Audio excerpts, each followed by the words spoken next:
horreyn waxaan u sheegaynaa dadka reer Mandheera haddaan nahnay madaxdiinni oo soo doorateen waan idinla taagannahay wax kasta oo Mandheera ku badbaadi am dadka reer Kenya oo Soomaalida ku badbaadayaan diyaaran u nahnay inaan garab idin siina waxaan u sheegaynaa mid labaad ninka walaalkeenna oo la yiraahdo Cabdirashiid Janan oo joogo magaalada Mandheera waxaan ka codsanaynaa magaalada annaga inaan iskaga baxa dhibaato noo keenayaa waa nin wadankiisa soo qarribi waa nin soo cararay waxaan ka codsanaynaa inuu ka baxa uu aada meeshiiska imaado iyo Soomaaliya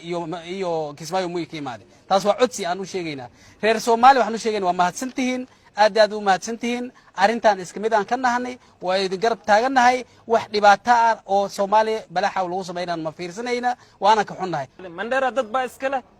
deegaanka anaka iska leh walaalow wadanka noogu bax kuma rabna dagaal haddaad rabtid boolaha dhinaca laga soo galaa Mandheera dhexdeed laga ma gala shacabkayna naftaas u keentay ilmahayna waa baraarugeen waxay noo keensatay dhibkaada walaalow dhibkaada Mandheera nagala baxan ka codsanayna haddaad bixi waysid dawladda Kenya waxa la dhahaa jiray demonstration kaambiga militarigaas ku jirto orada kaaga bixinayna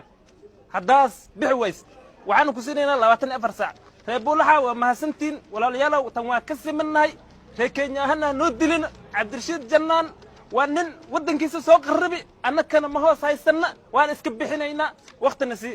annakaan iska bixinayn waxaan dadweynaha Mandheera iyo beled xawkul u sheegaya arrintan shalay meeshan ka dhacday waa arrin aad u foolxun aad loogu xumaaday dadweynihii beled xaawo iyo gudoomiyahoodii iyo ciidankoodii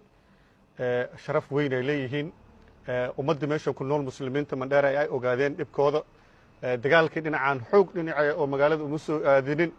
dhinaca kale aad u hurgufeen